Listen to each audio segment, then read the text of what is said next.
Good morning. Welcome to morning meditation. Great to have you with us.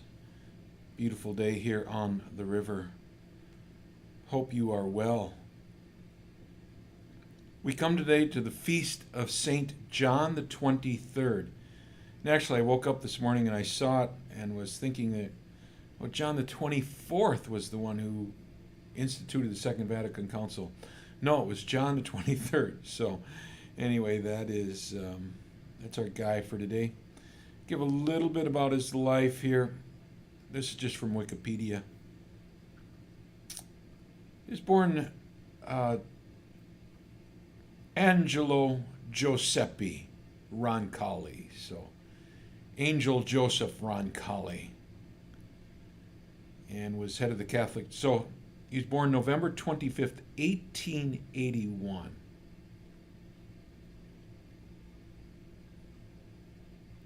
He was one of 13 children, born of Mariana and Giovanni, John, the Baptist, Giovanni Battista, Mariana, in a family of sharecroppers.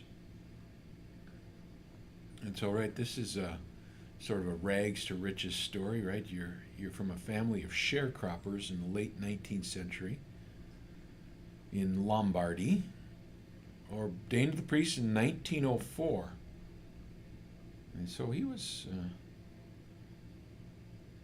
pretty young guy when he's ordained, 23 when he was ordained. But he was successful. Nuncio to France, delegate to Bulgaria. He was made a cardinal in 1953. He was unexpectedly elected pope on 28 October 1958 at age of 76 after 11 ballots. And so the story goes that they couldn't decide who they wanted. And, there was strength on both sides. And so they had to pick a person. There is a divided. And so they had to pick a person that they could both agree upon that wasn't the candidate that either side wanted. And then it was thought that he wouldn't live very long or do very much. Well, he didn't really live all that long. They'd have another shot. He only lives for 5 years as a pope. But he called a council. He surprised those who expected him to be a caretaker pope by calling the historic Second Vatican Council, 1962 to 1965, the first session opening on October 11th, 1962.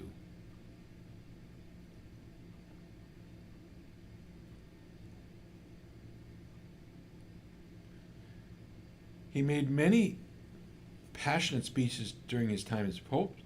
His views on equality were summed up with this statement: "We were all made in God's image, and thus we are all godly alike."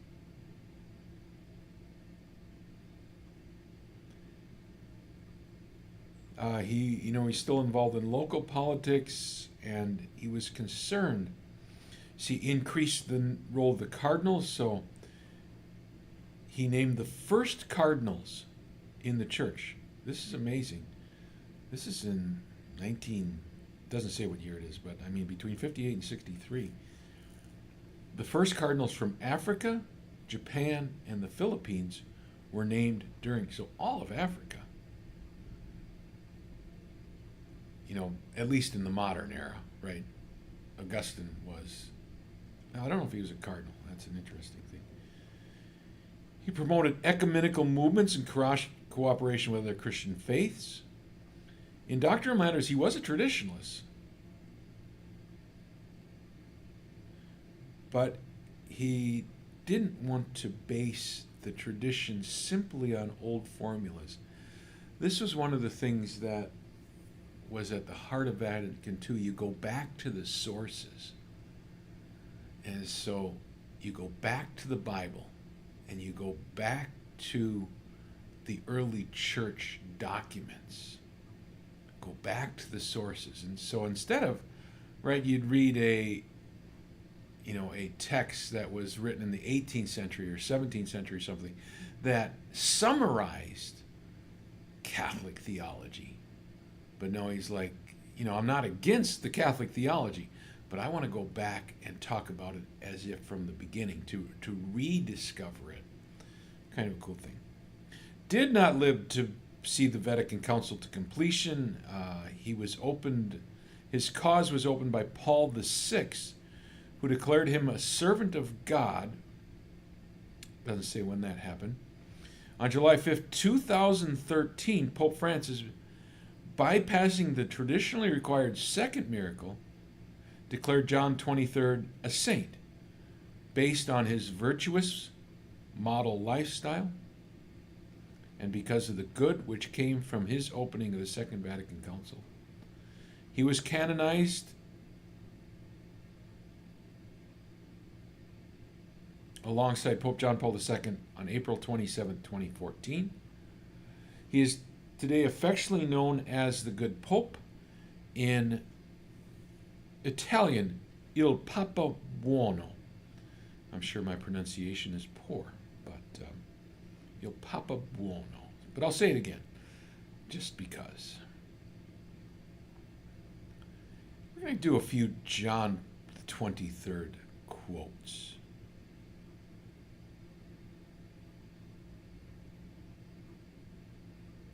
Consult not your fears, but your hopes and your dreams. Think not about frustrations, but about your unfulfilled potential. Concern yourself not with what you tried and failed in, but with what is still possible for you to do. That's a great quote.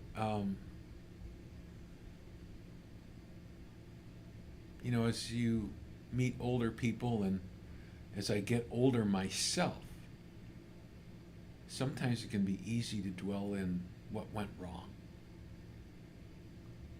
what we failed in. And he says, no, don't fixate your heart on that. It'll come, but don't fixate your heart on that. Men are like wine. Some turn to vinegar, but the most improve with age. It's optimistic. Actually, that was one of the things that was said about the Second Vatican Council. In an age where nuclear annihilation was right around the corner, it was very positive about its hope for humankind, about its hope for the church and the world. And some would claim almost too positive, that it didn't take the effect of sin seriously enough, deforming our ability, our will to do good. But it's okay to have some optimism now and then.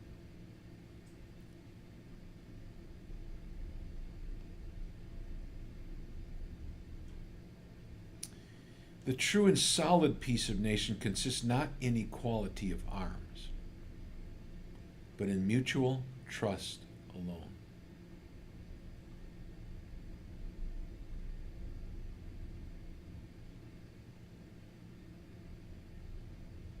In this world of ours, every believer must be a spark of light, a center of love, a vivifying ferment for the mass, and it will be that all the more as in the depths of his being he lives in communion with God. He or she lives in communion with God. The depths of their being, he or she lives in communion with God.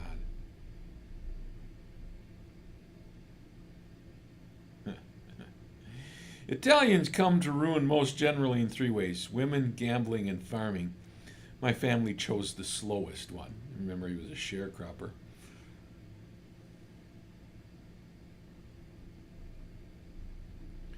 It often happens that I wake up at night and begin to think about a serious problem. I decide I must tell the Pope about it. Then I wake up completely and remember that I am the Pope.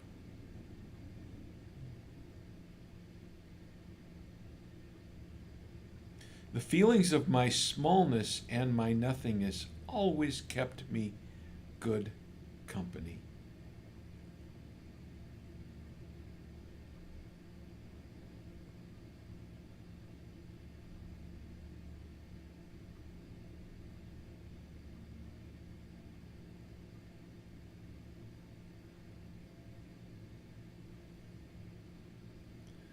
peaceful person does more good than a learned one.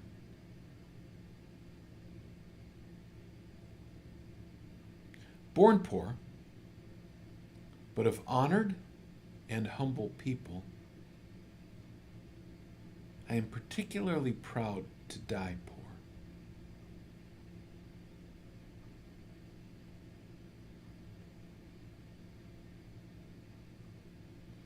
The counsel now beginning rises in the church like the daybreak, a forerunner of most splendid light.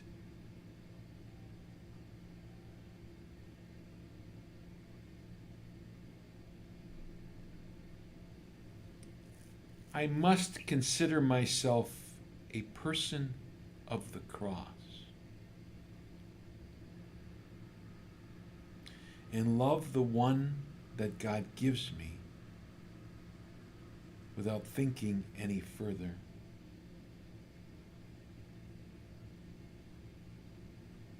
Christian life means sacrifice.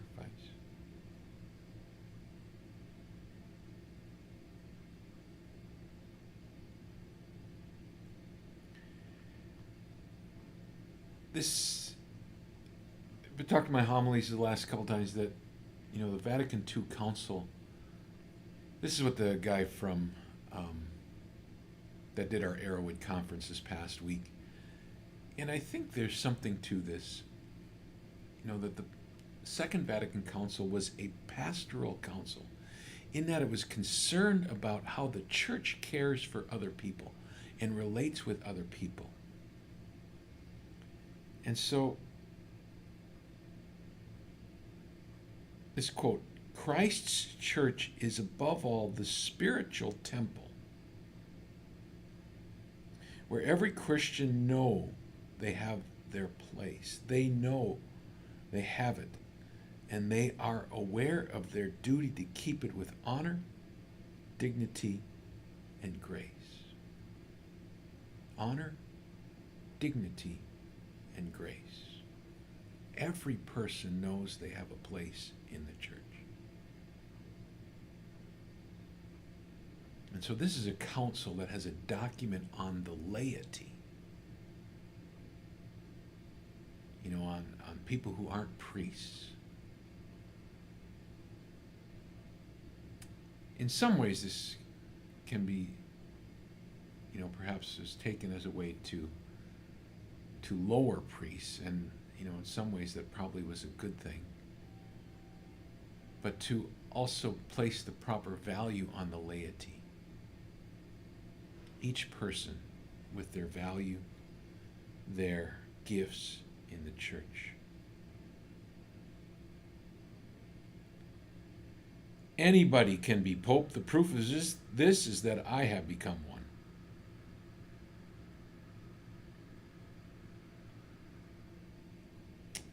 I am able to follow my own death step by step. Now I move softly towards the end.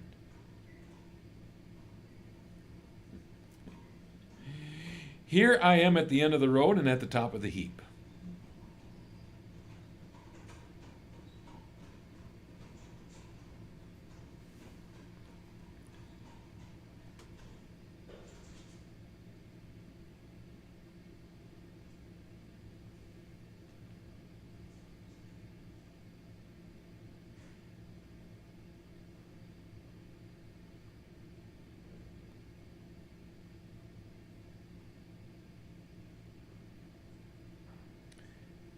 This was his line, and this was one of the ones I was looking for. I want to throw open the windows of the church so that we can see out and the people can see in. And so that was his quote at the beginning of the council. The council opened up the windows of the church. Do not walk through time without leaving worthy evidence of your passage.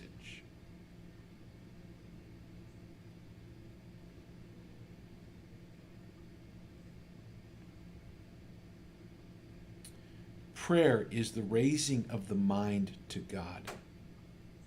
We must always remember this. The actual words matter less.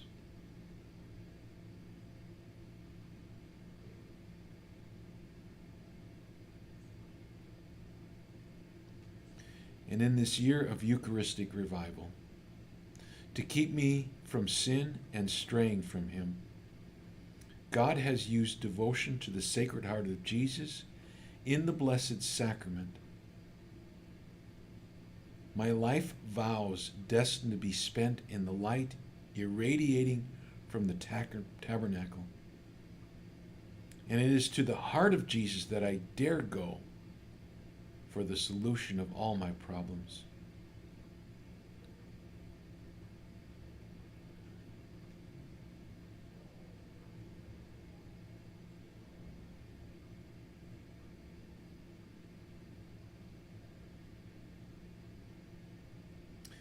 The social progress secured in peace of each country are necessarily connected with the social progress, order, security, and peace of all countries.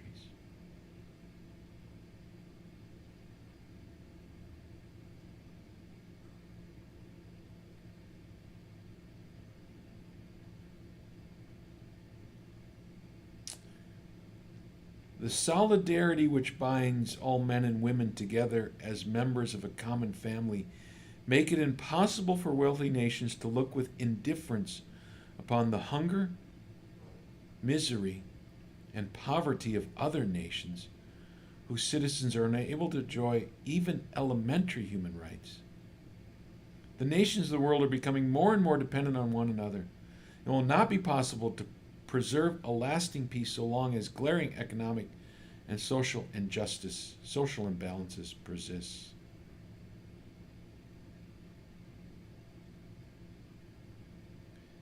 The Rosary is magnificent and universal prayer for the needs of the Church, the nation, and the entire world.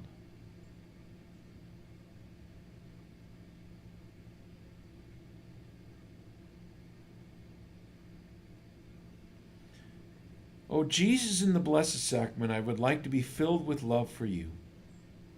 Keep me closely united with you. May my heart be near to yours. I want to be to you like the Apostle John. O Mary, the Rosary, keep me recollected when I say these prayers of yours. Bind me forever with your Rosary to Jesus, the Blessed Sacrament. To Jesus of the Blessed Sacrament. Blessed be Jesus, my love.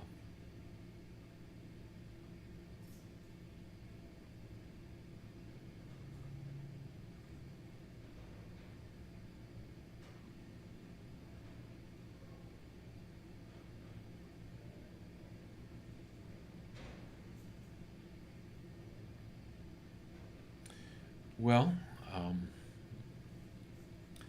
my phone is not getting me on to the next page, so I'm going to take that as my sign to finish that. It's beautiful today with John the 23rd. Haven't spent a lot of times with his quotes. You know, he's sort of famously quoted about a few things. But really a fulfilling spiritual journey as we remember him today. Thank you for joining us for morning meditation. Great to have you with us on this beautiful fall day. May God's peace and blessing be with you. Let us pray. Our Father, who art in heaven, hallowed be thy name. Thy kingdom come, thy will be done, on earth as it is in heaven. Give us this day our daily bread, and forgive us our trespasses as we forgive those who trespass against us. And lead us not into temptation, but deliver us from evil.